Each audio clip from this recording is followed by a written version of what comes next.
Hello guys, ഇനി ഞാൻ നിങ്ങളോട് ഷെയർ ചെയ്യുന്നത് പെഡിലാന്തസ് എന്ന പ്ലാന്റിന്റെ വിശേഷങ്ങളാണ്. അപ്പോൾ എങ്ങനെയാണ് ഞാൻ ഈ പ്ലാന്റിനെ ഒരു തണ്ടിൽ നിന്നും ഇതുപോലെ ചട്ടി നിറയെ നിറഞ്ഞു വരുന്ന രീതിയിൽ വളർത്തിയെടുത്തതെന്ന് ഫുൾ കംപ്ലീറ്റ് ആയിട്ട് ഈ വീഡിയോയിൽ നിങ്ങളായിട്ട് ഷെയർ ചെയ്യുന്നുണ്ട്. അപ്പോൾ എല്ലാവരും വീഡിയോ ലാസ്റ്റ് വരെയും കാണാൻ ശ്രമിക്കണേ. ഞാൻ വീഡിയോയുടെ ആദ്യം പറഞ്ഞ പോലെ ഇതാണ് എനിക്ക് കിട്ടിയ ഒരു തണ്ട്. ഈ ഒരു തണ്ടിൽ നിന്നാണ് ഞാൻ ആ ചട്ടി നിറയെ ഇത് നല്ല ഭംഗിയാക്കി വളർത്തിയെടുത്തത്. ഇതെൻ്റെ നെയ്ബർ എനിക്ക് തന്നതാണ് കേട്ടോ. എനിക്ക് ചെടികൾ ഒത്തിരി ഇഷ്ടമായതുകൊണ്ട് ഇത് കണ്ടപ്പോൾ എനിക്ക് തന്നതാണ്. ഞാനപ്പോൾ ഒരു ചെടിച്ചട്ടി എടുത്തിട്ട് അതിൽ ഇതുപോലെ വളമൊക്കെ സെറ്റ് ചെയ്ത് സാധാരണ നമ്മൾ നട്ടു കൊടുക്കുന്ന പോലെ ചെറിയൊരു തണ്ടാണ്. അപ്പോൾ ആ തണ്ടിന് വേരൊന്നും ഉണ്ടായിരുന്നില്ല. അപ്പോൾ ഞാൻ ചെറിയൊരു കൈ കൊണ്ട് തന്നെ വിരലുകൊണ്ട് തന്നെ ചെറിയൊരു കുഴി ഉണ്ടാക്കി അതിനകത്ത് വെറുതെ വെച്ച് കൊടുത്തിട്ടുള്ളൂ. എന്നിട്ട് അധികം വെയിലൊന്നും കൊള്ളാത്ത അന്ന് അത്യാവശ്യം സൺലൈറ്റ് കിട്ടുന്ന സ്ഥലത്തായിട്ട് നമ്മുടെ പഞ്ചസാര മരത്തിൻ്റെ സൈഡിലായിട്ട് സെറ്റ് ചെയ്തിട്ടുണ്ടായിരുന്നു. ഇങ്ങനെ നട്ടുകൊടുത്തപ്പോൾ സംശയമായിരുന്നു പിടിക്കുമെന്ന്. പക്ഷെ എന്നാലും വലിയ കുഴപ്പമൊന്നും ഇല്ലാതെ നിൽക്കുന്നുണ്ട്. ഇത് 1-2 ദിവസം കഴിഞ്ഞിട്ട് ഞാൻ എടുത്ത വീഡിയോ ആണ്. നട്ടിട്ട് വലിയ കുഴപ്പമൊന്നുമില്ലാതെ കൂമ്പിലെ ഇലകളൊക്കെ നല്ല ഉഷാറായിട്ട് നിൽക്കുന്നുണ്ട്. അപ്പം നമ്മൾ വാട്ടറിംഗ് ഒക്കെ ഡെയിലി ഒഴിച്ചു കൊടുക്കാറുണ്ട്. കാരണം ചൂടുള്ള സമയത്ത് ഞാൻ നട്ടതാണ്.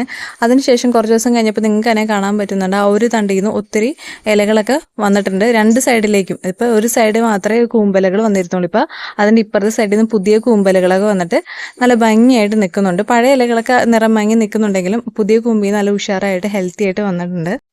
അങ്ങനെ ഫൈനലി നമ്മുടെ ചെടിച്ചട്ടി ഫുൾ കവർ ചെയ്തിട്ട് നല്ല ഭംഗിയായിട്ട് വലുതായി വന്നിട്ടുണ്ട്. ആ ഒരു തണ്ടിൽ നിന്നാണ് കേട്ടോ ഇത്രയും കൂമ്പുകൾ ഇഷ്ടം പോലെ പുതിയ പുതിയ തൈകൾക്ക് നമുക്ക് ഉപയോഗിക്കാൻ പറ്റാവുന്ന വിധം ഇഷ്ടം പോലെ ഉണ്ടായിട്ടുണ്ട്. ഈ ഒരു ചെടിയുടെ ഏറ്റവും വലിയ പ്രത്യേകത എന്ന് പറയുന്നത് ഇതിനെ നമുക്ക് വേണമെങ്കിൽ ഇൻഡോർ ആയിട്ടോ ഔട്ട്ഡോർ ആയിട്ടോ ഹാങ്ങിങ് പ്ലാന്റ് ആയിട്ടോ എങ്ങനെ വേണമെങ്കിലും നമുക്ക് ഇതിനെ വളർത്തിയെടുക്കാം. ഞാനിപ്പോൾ ഈ ഒരു പ്ലാന്റിനെ ഔട്ട്ഡോർ ഹാങ്ങിങ് പ്ലാന്റ് ആയിട്ടാണ് സെറ്റ് ചെയ്തേക്കണം. നിങ്ങൾക്ക് ഇൻഡോർ ആയിട്ട് സെറ്റ് ചെയ്യുമ്പോൾ ശ്രദ്ധിക്കേണ്ടതെന്ന് വെച്ചാൽ വെള്ളം ഒഴിക്കുമ്പോൾ ശ്രദ്ധിച്ചു കൊടുക്കണം. അധികം ആയി പോകരുത്. അധികം ആയിക്കഴിഞ്ഞാൽ ഇത് ചീഞ്ഞു പോകും, അല്ലെങ്കിൽ പിടിക്കില്ല. അപ്പോൾ ആവശ്യത്തിന് അതിൻ്റെ എപ്പോഴും ഏത് ചെടിയുടെ ആയാലും വെള്ളം ഒഴിച്ചു കൊടുക്കുമ്പോൾ അതിൻ്റെ ആ മണ്ണിൻ്റെ നനവ് നോക്കിയിട്ട് മാത്രം ഒഴിച്ചു കൊടുക്കുക.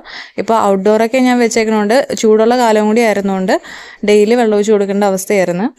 പിന്നെ നടനേക്ക് മുന്നേ ആ ഒരു ചെടിച്ചട്ടിലെ മണ്ണിൽ നമ്മൾ ചാണകപ്പൊടിയോ നമ്മൾ ചെടിക്ക് ഏതാണോ വളം കൊടുക്കാറ് അതൊന്ന് മിക്സ് ചെയ്ത് നട്ട് നോക്കാം. അപ്പോൾ വലുതായി വരുമ്പോൾ നല്ല ഹെൽത്തി ആയിട്ട് തന്നെ വന്നോളും. പിന്നീട് നമ്മൾ വളമൊന്നും ചെയ്തില്ലെങ്കിലും കുഴപ്പമില്ല.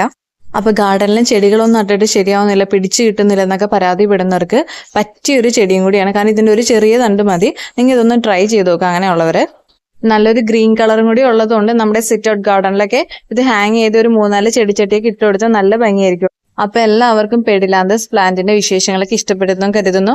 പുതിയ ചെടിയുടെ വിശേഷമായി അടുത്ത വീഡിയോയിൽ കാണാം.